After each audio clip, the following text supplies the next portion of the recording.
Kalau ke Jogja buat liburan sih udah biasa ya, tapi pernah nggak kepikiran ke Jogja untuk jadi abdi dalam? Jalanan episode 2 Kelana Saka kali ini membuka banyak sekali pengalaman dan juga pengetahuan baru. Bahkan aku juga berkesempatan belajar jemparingan, melakukan upacara minum teh, sampai makan ala keraton. Ini dia cerita The Gateway of Java.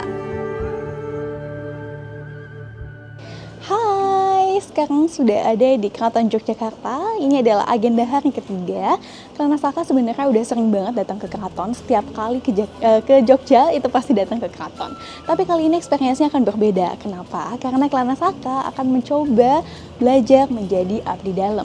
Mulai dari perhiasan wajah, mulai dari tutur kata, mulai dari tata krama, sopan santun, dan apa saja yang abdi dalam kerjakan di dalam keraton ini akan saya rasakan hari ini. Pertama-tama, kami dibagikan sebuah buku yang isinya adalah informasi mengenai abdi dalam experience. Dan sambil menunggu, kami juga mendengarkan penjelasan lebih jauh tentang kegiatan ini. Tentunya, kami tuh tidak hanya diajak untuk berbusana sebagai abdi dalam, melainkan kami juga diajarkan mengenai tata krama, cara bersikap, dan masih banyak lagi. Setelah semua penjelasan disampaikan, kami baru akan mulai untuk bersiap-siap.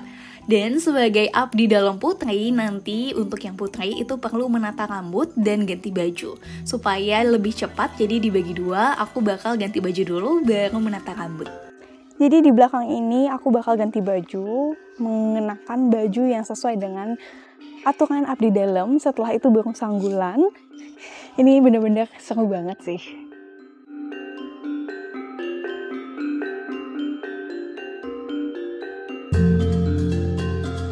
Kunci ya? Oh iya, sampai ujung. Kita itu harus melipat seperti ini sampai ujung. Kalau udah di ujung, kita genggam supaya lipatannya lebih terkunci. Nah, ini kemarin juga sudah kita pelajari ya waktu lagi di Solo. Tapi kalau di Jogja itu aturannya berbeda. Kita genggam dulu. Nah, kalau di Solo ini kain putihnya tidak boleh terlihat. Jadi harus dilipat dulu 2 kali ke dalam baru mulai dibalik. Sedangkan kalau di sini itu terlihat. Nah, jadi ketika 1 kali dilipat ke dalam, lipatan selanjutnya langsung keluar. Ini karena saya sudah genggam erat ya, saatnya kita mulai dari yang paling ujung lagi dilipat keluar. Jadi ada satu aturan di abdi dalam berpakaian adalah tidak boleh mengenakan aksesoris, kalung, gelang, kecuali anting. Anting yang diperbolehkan pun hanyalah anting yang menempel, bukan anting yang menggantung. Dan giwangan juga diperbolehkan. Giwangan itu adalah yang seperti saya gunakan sekarang. Yang aku pakainya aku aja ya. Nah, ini namanya giwangan. Dan sebenarnya tadi itu aku tidak pakai giwangan, tidak pakai anting juga. Tapi ternyata kalau misalkan tidak menggunakan giwangan ataupun anting, itu adalah pertanda bahwa abdi dalamnya sedang hamil. Jadi aku diperkenankan untuk dipinjamkan giwangan saat berperan menjadi abdi dalam. Sekarang giliranku untuk sanggulan. Jadi sebagai abdi dalam, untuk penataan rambut dan juga pakaian itu semuanya sama. Dan ini juga bagian dari aturan keraton. Asli, selama beberapa kali aku ke Jogja belum pernah melakukan kegiatan kayak gini. Dan kalau bukan bersama Mbak Rukmo di The Gateway of Java, sepertinya aku nggak tahu nih kalau Jogja punya experience seseru ini. Ini udah mau selesai.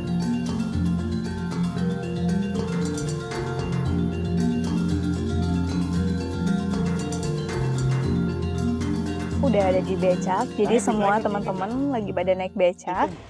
Oh, pakai motor ya. Kami akan menuju keraton menggunakan becak karena ini siang, jadi sangat-sangat panas. Dan untuk abdi dalam itu tidak dipersilahkan untuk menggunakan alas kaki. Jadi kita akan memakai sole pad, itu seperti alas yang hanya ditempel di telapak kaki. Entah kenapa buat aku naik becak itu identik sama Jogja. Bahkan saat ini aku tuh lagi flashback sama kejadian waktu aku SMA pertama kali study tour ke Jogja. Mungkin di jalanan yang sama yang sedang aku lewati, itu adalah jalanan dimana aku baru pulang dari keraton sama teman-teman dan kami coba buat naik becak untuk pertama kalinya. Rasanya tuh happy banget, kami ketawa-ketawa sepanjang jalan karena so excited. Dan sekarang aku kembali ke Jogja dengan pengalaman yang berbeda, tapi memori di tahun itu tuh masih ikut terasa. Kalau Jogja bisa bicara, dia pasti dengan lantang mengajakku nostalgia bersama.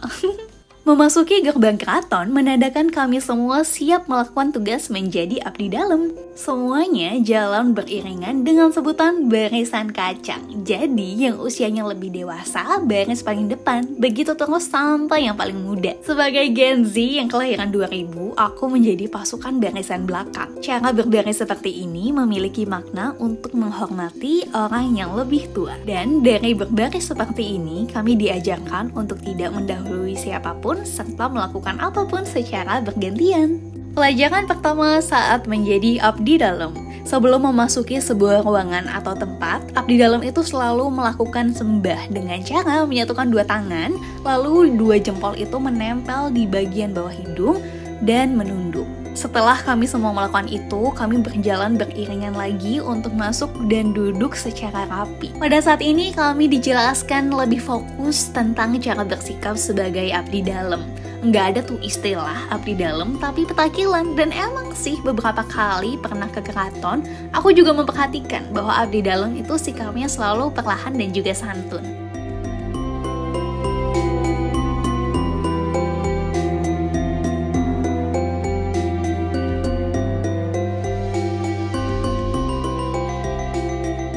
Sebuah fakta yang baru aku ketahui setelah experience ini adalah abdi dalam itu jumlahnya banyak sekali. Uniknya lagi, pekerjaan sebagai abdi dalam itu juga beragam. Jadi, aku berkesempatan untuk masuk ke sebuah lab yang ada di keraton dan melihat bagaimana pusaka-pusaka ini dirawat serta diperbaiki dengan teknik dan juga orang-orang yang profesional yang merupakan abdi dalam. Asli deh, experience ini membuat aku tuh banyak penasaran dan mungkin tambah penasaran dengan apapun yang ada di keraton ini. Jujur, aku suka banget dengan rasa penasaran dan keingintahuan ketika sedang mencoba sesuatu yang baru. Emang ya, bener-bener deh, menambah wawasan itu bisa di mana aja dan kapan aja. Setelah dari lab, kami menuju gedung Hamengkubuwono ke-9 dan melanjutkan agenda membatik di sana. Ini udah tengah hari dan mungkin kalau misalkan abdi dalam yang udah lama di keraton terbiasa beraktivitas tanpa alas kaki. Tetapi ini adalah pengalaman baru buat aku. Mungkin kamu bertanya-tanya ya, kenapa sih kalau abdi dalam itu tidak diperkenankan menggunakan alas kaki di dalam keraton? Jadi ada suatu alasan, yaitu karena keraton dianggap sebagai tempat yang suci dan bersih, hingga dengan tidak menggunakan alas kaki itu dianggap sebagai penghormatan dan menjaga kesucian tempat. Jadi sekarang sudah ada di gedung Hamengkubuwono ke-9. Kami akan belajar untuk membatik. Ini udah ada peralatannya dari motif batik, pattern batik yang sudah ditentukan. Jadi setiap orang itu punya pattern yang berbeda. Yang di sini adalah contohnya parang rusak Barong Ageng. Ini hanya dipakai oleh raja atau sultan yang bertahta. Pattern batiknya itu ditaruh di bawah dari kain ini. Lalu nanti kita akan timpa dengan spidol untuk digambar. Nah, ini merupakan cara yang modern. Kalau yang tradisional itu menggunakan meja kayu. Jadi ada cahaya di bawah meja itu supaya motif batiknya bisa terlihat dari atas kain ini. Gitu.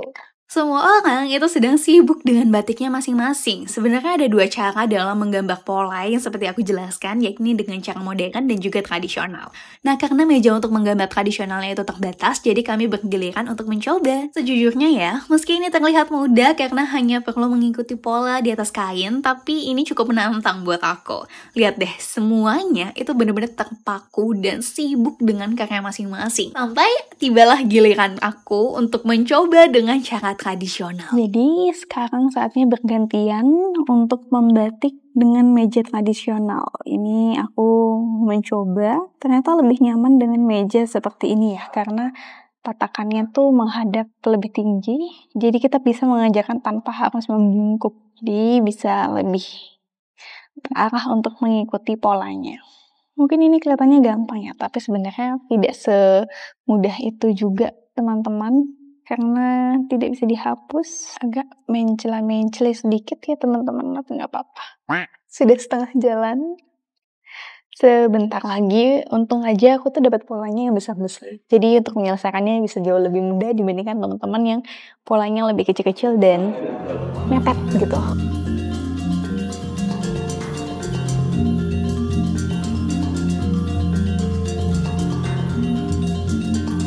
Ternyata suara perut memang gak bisa bohong. Kami langsung menuju restoran yang ada di keraton untuk makan siang, dan ini terbuka untuk umum. Aku vegetarian, jadi aku duduk di tempat yang sudah memiliki tanda dan siap menanti makanan datang. Untuk teman-teman yang lain, itu makannya adalah makan tengah, jadi bakal ada beberapa menu hidangan yang disajikan dan nanti tinggal ambil aja secara bergantian. Jadi menu spesial vegetarian hari ini adalah gado-gado yang sangat-sangat royal gado-gado ini namanya. Karena susunannya sangat rapi ya, beda dengan gado-gado pada umumnya. Tapi sepertinya aku akan nambah, karena di depan ini masih ada hidangan seperti sayuran, nasi yang enak banget, dan juga sambal. Kayaknya aku bakal nambah sih. Let's go, kita makan, selamat makan.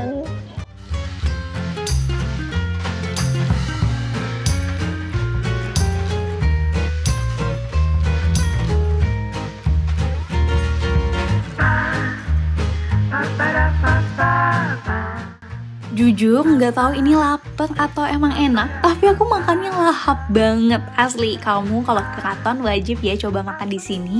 Abdi Dalam Experience ini adalah kegiatan yang menurut aku unik dan sangat-sangat berkesan.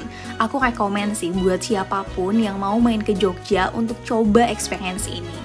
Dan keraton itu officially akan membuka pengalaman menjadi abdi dalam seperti yang aku lakukan sekarang itu di tahun 2025. Yuk buat teman-teman yang penasaran dan juga pengen ikutan, pantengin aja di media sosialnya keraton untuk info yang lebih lanjut.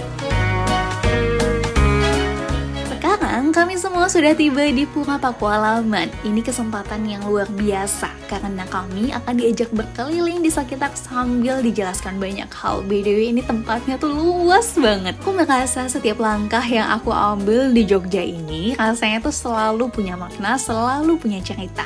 Bahkan ketika kita melangkah di Pura Pakualaman itu selalu ada ceritanya. Oh ini tempat ini nih zaman dulu. Oh ini tempat ini nih zaman dulu. Dan ini tuh seru banget. Dari Pura Pakualaman kami jalan kaki menuju satu lokasi untuk mencoba jemparingan. Super duper excited untuk kegiatan ini karena aku tuh baru pertama kali mendengar istilah jemparingan yang merupakan agenda olahraga panahan Jawa. Jadi sekarang udah mau memulai panahan Jawa. Hadapannya itu harus menghadap ke barat. Jadi targetnya ada di sana.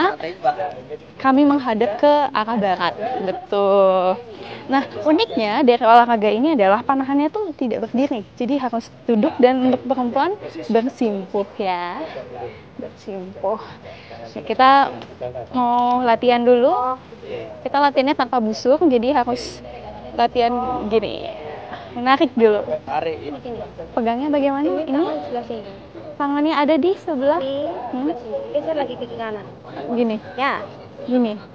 Oh, oke. Kebanyakan segini. Untuk menariknya gini. Bertumpu agak diangkat. Oke. Oh, wow. Baik. Jadi untuk olahraga ini tidak boleh berdiri ya. Posisinya harus seperti ini. Tangan itu menyentuh pipi. Baru set. Kita latihannya dulu ya. Bisa. Kita coba ya untuk menggunakan busur. Kali ini coba. Nih di klipnya di bawah. Ini sampai harus bunyi. Oh, bawah lagi. Oh, ini ya? Oke. Di ruas. Nih, oke.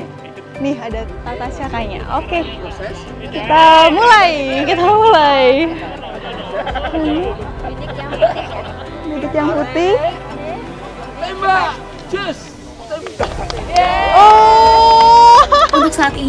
Sebenarnya toko halaman itu belum terbuka untuk umum. Jadi buat temen-temen yang penasaran dan pengen coba yang namanya jemparingan, bisa coba di Royal Ambarukmo. Nanti kalau ke Jogja bisa langsung cek websitenya untuk informasi yang lebih lengkap.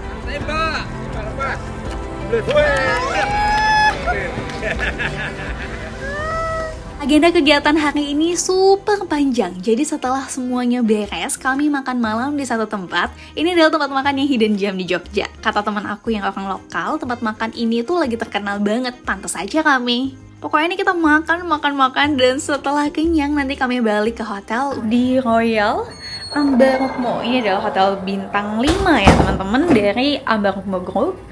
Ini kamar mandinya, amenities-nya lengkap. Sudah pasti lengkap. Kamar mandinya aku suka deh. Oke, next kita lanjut ke kamar tidurnya. Kasurnya gede banget ini. Terus TV-nya juga gede nih, enak banget. Ada air mineral yang sudah disediakan di sebelah sini. Nah, kalau yang ini itu ada balkonnya. Jadi untuk aku view-nya itu adalah view di luar. Ini adalah Mall Plaza Ambarukmo. Oke, kita masuk lagi ya. Dia untuk kamarnya cakep ya, nyaman. Ada disediakan juga buah-buahan. Oh, thank you so much. Selamat pagi, aku mau melakukan satu hal wajib yang dilakukan kalau stay di Royal Ambarukmo adalah sarapan. Pokoknya jangan pernah melewatkan hal ini ya. Jadi di sini tuh makanannya tuh banyak banget, dari western, dimsum, ini ada noodle station. Terus kayak bener-bener banyak banget. Aku yakin butuh menghabiskan waktu 3 jam sih untuk sarapan. Makanan pertamaku adalah lontong sayur, karena udah lama gak makan lontong sayur. Terus kita jalan-jalan lagi, sekaligus lihat-lihat apa aja yang ada.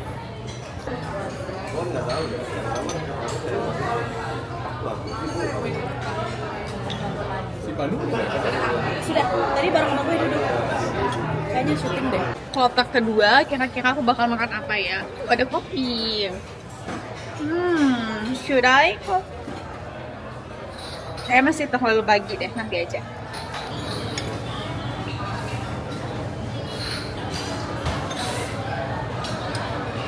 Aku udah ambil buah, tapi nggak tahu mau ambil apa lagi ya kira-kira.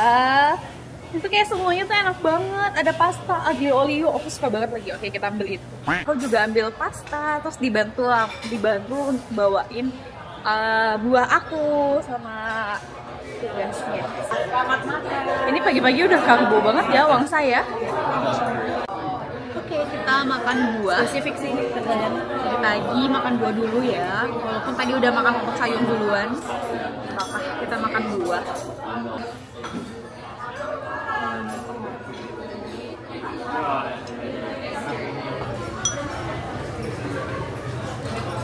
Hari keempat Getaway of Java sekarang lagi ada di Royal Ambarukmo.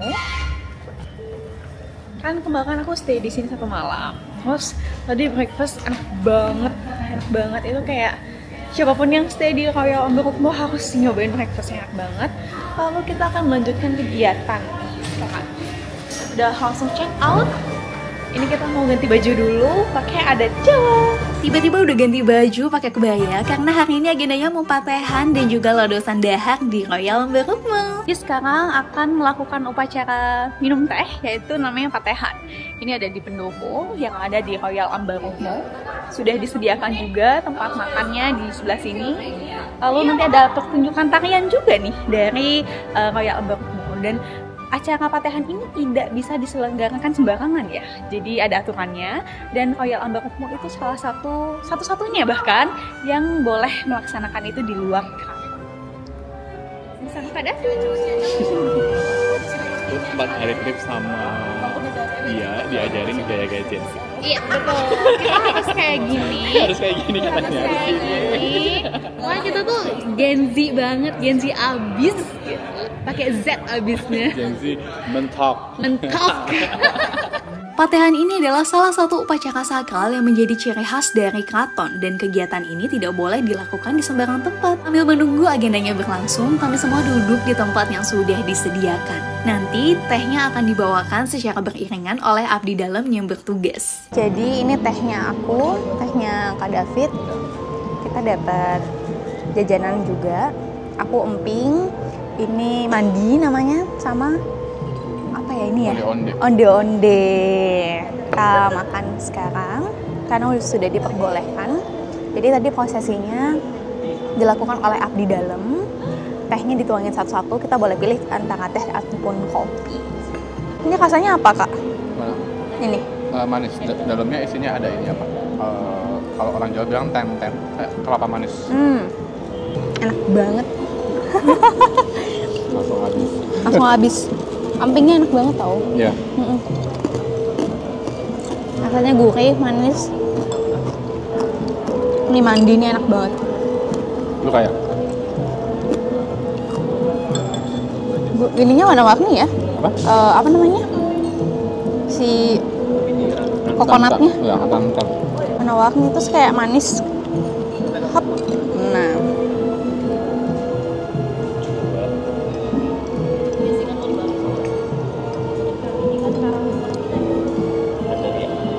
Cakap-patehan sudah selesai, kami langsung menuju meja makan yang sudah disediakan untuk melanjutkan agenda makan siang ala bangsawan keraton yang namanya Lado Sandahar. Jadi pada siang hari ini kami semua sudah melakukan upacara minum teh tadi dan sekarang melanjutkan yaitu namanya Lado Sandahar, makan siang ala kerajaan. Semua menu makanannya sudah disediakan di sini, ada listnya dari hidangan pembuka sampai dengan hidangan penutup. Nah, lalu semuanya dijelaskan dari menu itu kenapa namanya seperti itu, apa saja bahannya, semuanya ada di dalam buku ini. Sekarang ayo kita nikmati experience makan siang ala bangsawan.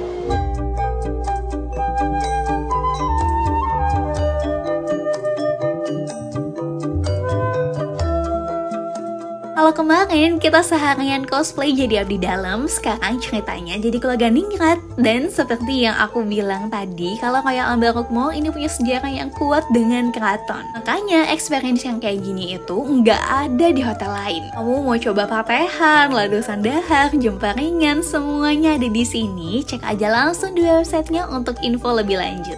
Aku tuh explore Jogja dan Solo itu di pertengahan tahun 2024. Jadi sekalian aja nih mampir ke Art Jog buat lihat-lihat. Dan by the way, Art Jog ini adalah event tahunan, jadi setiap tahun bakalan ada. Temanya tuh ganti-ganti, dan ini adalah Art Jog aku di tahun ketiga, karena 2 tahun terakhir aku tuh selalu ke Jogja setiap ada Art Jog. 5 hari perjalanan aku di Jogja dan Solo ternyata memberi kacamata baru dalam melihat sebuah budaya. Kebayang nggak kalau semua ini dilakukan dari dulu dan keturunan hingga saat ini masih melestarikan adat yang ada. Aku salut banget. Segala sesuatu yang ada di masa lampau itu justru tidak dilupakan, melainkan dibiarkan tetap ada untuk menjelaskan bahwa melalui peninggalan itu sebuah kota bisa terbentuk. Semua orang kini datang untuk melihat bagaimana kota itu diperjuangkan, dan aku sangat kagum kepada mereka yang terlibat di dalamnya. Cerita ini menjadi penutup agenda Klanasaka The Gateway of Java. Aku sangat berterima kasih dengan Ambarukmo telah mengadakan agenda ini, sehingga pengalaman ini bisa aku rasakan dan juga bagikan ke banyak orang. Perjalanan Klanasaka di 2 kota tercinta ini sudah berakhir. Semoga ada kesempatan lain untuk kembali dan jatuh cinta lagi kepada keduanya. So, thank you so much for watching. Plan your next trip with Klanasaka. Dah!